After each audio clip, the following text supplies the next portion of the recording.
الحمد لله رب العالمين والصلاة والسلام على سيد المرسلين وعلى آله وصحبه أجمعين أما بعد قال الله تبارك وتعالى في القرآن المجيد والفرقان الحميد أعوذ بالله من الشيطان الرجيم بسم الله الرحمن الرحيم لقد كان لكم في رسول الله أسوة حسنة۔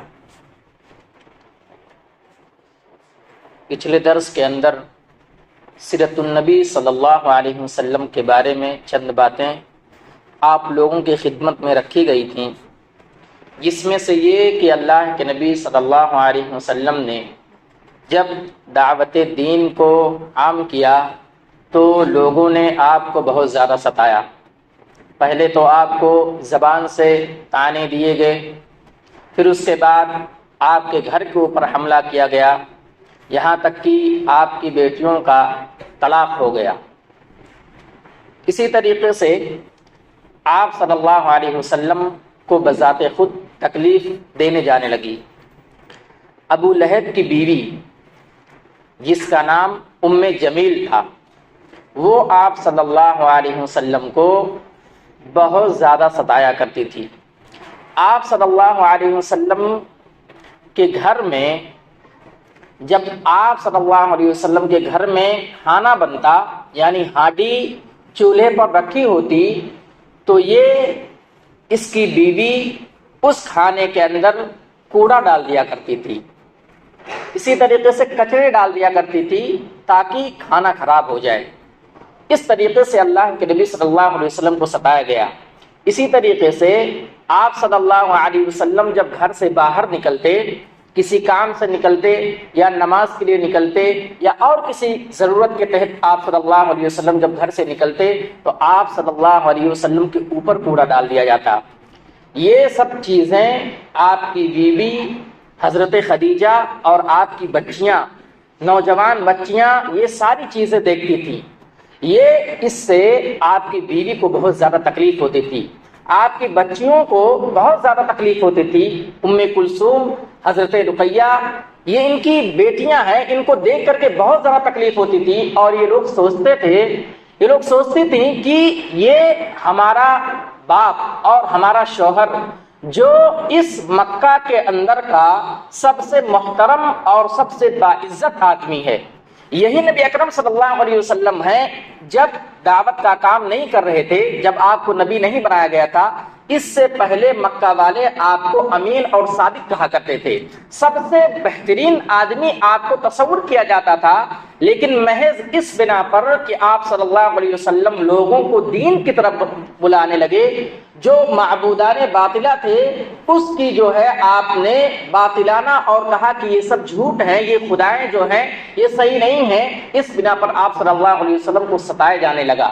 آپ کی بیوی دیکھ رہی ہیں، آپ کی بچیاں دیکھ رہی ہیں، اور یہ تصور کر رہی ہیں کہ ہمارے باپ نے کیا کیا ہے، ہمارے والد صاحب نے کیا کیا، کچھ نہیں کیا، اتنے محترم آدمی ہیں، اتنے باعزت آدمی ہیں، کسی کا کچھ نہیں بگاڑا ہے، صرف اور صرف اس بنا پر آپ صلی اللہ علیہ وسلم کو ستایا جا رہا ہے کہ یہ کہہ رہے ہیں کہ صرف ایک اللہ کی طرف آؤ، ایک اللہ کی عبادت کرو۔ آپ کے اوپر کوڑا ڈال دیا جاتا ہے، آپ کے گھر میں کھانا بن رہا ہے، آپ کے کھانے کے اندر کوڑا ڈال دیا جاتا ہے۔ آپ صلی اللہ علیہ وسلم کو بہت تکلیف ہوتی تھی، لیکن آپ صلی اللہ علیہ وسلم نے صبر سے کام لیا اور دعوت کو عام کرتے رہے، اللہ کی طرف لوگوں کو بلاتے رہے۔ اور اسی طریقے سے تاریخ میں آتا ہے کہ آپ صلی اللہ علیہ وسلم کے یہاں ایک بچہ پیدا ہوا جن کا نام حضرت ابراہیم تھا۔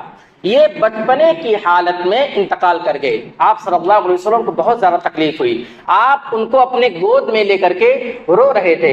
ایسے موقع پر ابو لہب جو آپ کا چچا تھا، یہ اتنا زیادہ خوش ہوا، گھروں کے اندر جا کر کے کہتا محمد صلی اللہ علیہ وسلم لا ولد ہو گئے ہیں، یعنی ان کا جو بچہ پیدا ہوا تھا وہ انتقال ہو گیا ہے، اب ان کے بعد ان کے دین کو آگے پھیلانے والا کوئی نہیں ہے۔ بتائیے آج اگر اپنے معاشرے کے اندر دیکھا جائے ایک غیر مسلم آدمی اگر آپ کا پڑوسی ہے اور آپ کے گھر میں کسی کا انتقال ہو گیا، خاص طور سے کسی چھوٹے بچے کا، تو اس کو تکلیف ہوتی ہے، آپ کی تکلیف میں وہ شریک ہوتا ہے، وہ آ کر کے آپ کو تسلی دیتا ہے کہ آپ کے گھر میں انتقال ہو گیا ہے۔ وہی ابو لہب جو آپ کا پڑوسی ہے، آپ کا چچا ہے، دوسرے گھروں کے اندر جا کر کے خوشیاں منا رہا ہے اور یہ کہہ رہا ہے کہ محمد لا ولد ہو گیا، اس کے بعد اس کے دین کو پھیلانے والا کوئی نہیں ہے۔ یہ خاص طور سے اس بچے کی کیا جو ہے غلطی تھی؟ کوئی غلطی نہیں تھی، صرف اور صرف نبی اکرم صلی اللہ علیہ وسلم کو تکلیف دینا مقصود تھا، نبی اکرم صلی اللہ علیہ وسلم کو توڑنا مقصود تھا کہ اس سے بھی آپ صلی اللہ علیہ وسلم دین سے باز آ جائیں، دعوت سے باز آ جائیں، اللہ کی طرف لوگوں کو نہ بلائیں۔ پھر بھی آپ صلی اللہ علیہ وسلم نے صبر سے کام لیا۔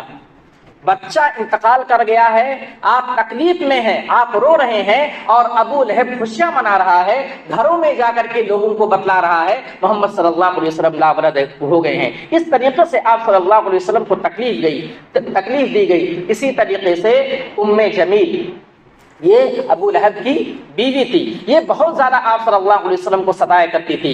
جب اللہ رب العالمین نے قرآن مجید کے اندر سورہ لہب کو نازل کیا، تبت یدا ابی لہب وتب ما اغنى عنه ماله وما کسب سيصلى نارا ذات لہب وامرأته حمالة الحطب، کہ ابو لہب جو ہے اس کے دونوں ہاتھ جو ہے ٹوٹ گئے، وہ برباد ہو گیا۔ اسی طریقے سے اس کی کمائی اور اس کا مال کچھ کام نہ آیا، اور اس کی بیوی کے بارے میں جو آیت نازل ہوئی۔ ام جمیل یہی جب سنتی ہے اس کو بہت زیادہ غصہ آتا ہے، ہاتھ میں پتھر لے کر کے، بتائیے وہ عورت ہے، نبی اکرم صلی اللہ علیہ وسلم کی چچی ہے، ابو لہب کی بیوی ہے، وہ اپنے ہاتھ میں پتھر لے کر کے جاتی ہے۔ ایسی حالت میں اللہ کے نبی صلی اللہ علیہ وسلم کعبہ میں نماز پڑھ رہے ہوتے ہیں اور ان کے بازو حضرت ابو بکر بیٹھے ہوتے ہیں، پتھر لے جا کر کے آپ صلی اللہ علیہ وسلم کو مارنا چاہتی ہے کہ پتھر سے نبی اکرم صلی اللہ علیہ وسلم کو ماروں گی، تکلیف دوں گی، ان کے سر کو پھوڑ دوں گی۔ جاتی ہے اور حضرت ابو بکر رضی اللہ تعالی عنہ سے پوچھتی ہے آپ کا ساتھی کہاں ہے، آپ کا دوست کہاں ہے؟ حضرت ابو بکر غور سے اس کو دیکھتے ہیں اور یہ سوچتے ہیں کہ میرا ساتھی نبی اکرم صلی اللہ علیہ وسلم محمد صلی اللہ علیہ وسلم میرے بازو میں نماز پڑھ رہے ہیں، یہ ایسا کیوں پوچھ رہی ہے، یہ ایسا کیوں پوچھ رہی ہے؟ میرے بازو میں اللہ کے نبی صلی اللہ علیہ وسلم نماز پڑھ رہے ہیں، میں یہاں بیٹھا ہوں، ایسا کیوں پوچھ رہی ہے؟ اس کے بعد اس کو دکھائی نہیں دیتا ہے، پھر وہ کیا جملہ کہتی ہے، مزممن عصینا وامرہ ابینا ودینہ قلینا، کہ مزممن عصینا، میں مزمم یعنی نبی اکرم صلی اللہ علیہ وسلم کا کیا نام تھا؟ محمد، جس کی تعریف کی گئی ہو اس کے اپوزٹ بولتی ہے مزمم، یعنی جس کی توہین کی گئی ہو، کہتی ہے ہم اس کی نافرمانی کرتے ہیں، اس کی باتوں کو نہیں مانتے ہیں، اس کے دین کو چھوڑ دیے ہیں۔ یہ ام جمیل حضرت ابو لہب کی بیوی یہ کہہ کر کے چلی آتی ہے اور ہاتھ میں پتھر لی ہوتی ہے کہ نبی اکرم صلی اللہ علیہ وسلم کو ماروں گی۔ پھر آپ صلی اللہ علیہ وسلم نماز سے فارغ ہوتے ہیں، حضرت ابو بکر پوچھتے ہیں کہ ام جمیل آئے تھے ابو لہب کی بیوی اور ایسا ایسا کہہ کر کے گئی ہے اور آپ کو نہیں دیکھ پائی ہے۔ اللہ کے نبی صلی اللہ علیہ وسلم نے کہا کہ اللہ نے اس کے اور میرے درمیان پردہ حائل کر دیا تھا، اس کے نظر کو اچک لیا گیا تھا، وہ مجھے نہیں دیکھ سکی۔ پھر حضرت ابو بکر صدیق رضی اللہ تعالی عنہ نے بیان کیا کہ نبی پاک صلی اللہ علیہ وسلم آپ کا نام محمد ہے، آپ کے بارے میں ایسی ایسی باتیں کہہ کے گئی ہے۔ اللہ کے نبی صلی اللہ علیہ وسلم چاہتے تو بہت کچھ کر سکتے تھے، لیکن آپ صلی اللہ علیہ وسلم نے حکمت سے کام لیا اور کہا کہ میرا نام تو محمد ہے، اس نے مزمم کہا ہے، پتہ نہیں مزمم کون ہے، کس کو کیا کہہ کر گئی ہے۔ آپ صلی اللہ علیہ وسلم نے صبر سے کام لیا، کچھ نہیں کہا۔ یہ امت کے لیے ایک پیغام ہے کہ آپ بھی صبر سے کام لیں۔ اگر آپ دعوت کا کام کر رہے ہیں، آپ کو ستایا جائے گا، آپ کے بارے میں غلط باتیں کہی جائیں گی، آپ کو الٹا سیدھا کہا جائے گا، آپ کو بدنام کرنے کی کوشش کی جائے گی۔ ایسے موقع پر آپ کو حکمت سے کام لینا ہوگا۔ آج دیکھا جاتا ہے معاشرے کے اندر کہ ہمارے ساتھ جو صحیح ہوتا ہے اس کے ساتھ ہم صحیح ہوتے ہیں، اگر ہمارے ساتھ کوئی غلط کرنے پر اتر آتا ہے ہم بھی غلط کرنے پر اتر آتے ہیں، وہ آپ کو گالی دیتا ہے ہم بھی گالی دیتے ہیں۔ ایسے موقع پر ہم کو صبر سے کام لینا چاہیے، حکمت سے کام لینا چاہیے۔ اس نے آپ صلی اللہ علیہ وسلم کو مذمم کہا، آپ صلی اللہ علیہ وسلم نے کچھ نہیں کہا۔ آپ کا نام محمد ہے، تعریف جس کی تعریف کی گئی ہو، مذمم جس کی توہین کی گئی ہو، آپ صلی اللہ علیہ وسلم نے صبر سے کام لیا اور امت کو پیغام دیا کہ ہر موقع پر ہاتھ پائی نہیں کرنی چاہیے، زبان درازی نہیں کرنی چاہیے، حکمت سے کام لینا چاہیے۔ تو اس طریقے سے آپ صلی اللہ علیہ وسلم کو ستایا گیا۔ ہمارے پاس دین اتنی آسانی سے نہیں آیا ہے، بہت ساری تکلیفیں، بہت ساری قربانیاں، بہت ساری پریشانیاں جھیلی گئی ہیں، اس کے پاس ہم نے دین کو مکمل طریقے سے ہمارے پاس آئی ہیں۔ رب العالمین سے دعا ہے کہ اللہ رب العالمین تو ہمیں اپنے دین کی حفاظت کرنے کی توفیق عطا فرما۔ اللہ رب العالمین تو ہمیں ہمارے لیے جو ہمارے نبی صلی اللہ علیہ وسلم نے، صحابہ کرام نے جو قربانیاں پیش کی ہیں، اللہ رب العالمین تو ہمیں اس کی قدر کرنے کی توفیق عطا فرما۔ اللہ رب العالمین تو ہمیں کہنے سننے سے زیادہ عمل کرنے کی توفیق عطا فرما، آمین۔ وآخر دعوانا الحمد للہ رب العالمین۔ السلام علیکم ورحمۃ اللہ وبرکاتہ۔